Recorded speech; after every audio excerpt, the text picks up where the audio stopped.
Hello everyone, আসসালামু আলাইকুম। সবাই কেমন আছেন? আশা করি অনেক ভালো আছেন। আলহামদুলিল্লাহ, আমরাও ভালো আছি। সব কষ্ট দুঃখ সব মিলেই আলহামদুলিল্লাহ। আজকে আমি একটা নাস্তা রেডি করতেছি, জানি না কেমন হবে। তো ফার্স্ট টাইম ট্রাই তো করাই যায়, তাই না? তারপর আমি 10 মিনিটের জন্য রেস্টে রাখলাম ময়দাটা।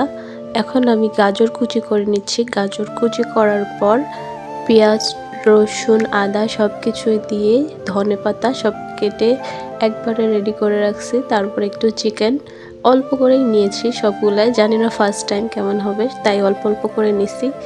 এই যে আমি এখন চিকেনটাকে একটু রান্না করব। কেউ আবার সেদ্ধ করে দেয়, কেউ আবার কাঁচায় দেয়, যার যেটা ইচ্ছা।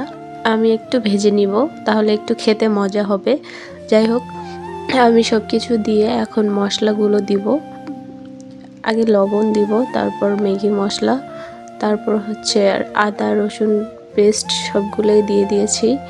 তারপর জিরা গুঁড়ো আর মশলা গুঁড়ো, গরম মশলা গুঁড়ো সবগুলো দিয়ে এটাকে এখন ভাজবো 10 মিনিটের মতো। একটু ভেজে নিয়ে তারপর আমি এখন ওই ময়দাটাকে বেলবো। বেলে আমি এখন একটা সুন্দর করে শেপ করে নিব। শেপ করার পর এখন পুরটা আপনারা চাইলে একটু বেশিও নিতে পারেন, কমও নিতে পারেন, আপনাদের ইচ্ছা।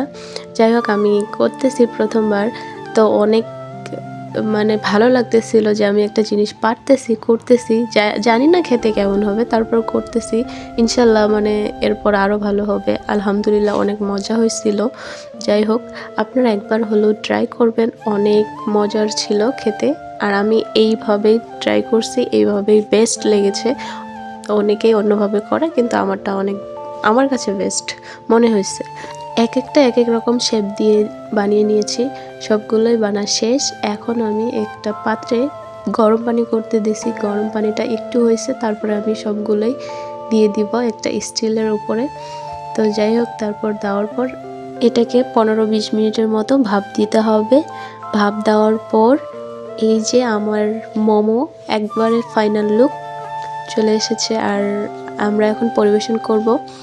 মজা হয়েছিল অনেক খেতে, এটা বেস্ট ছিল আমার কাছে। সবসময় একটা জিনিস কি যেটা পারি না সেটাও করা উচিত।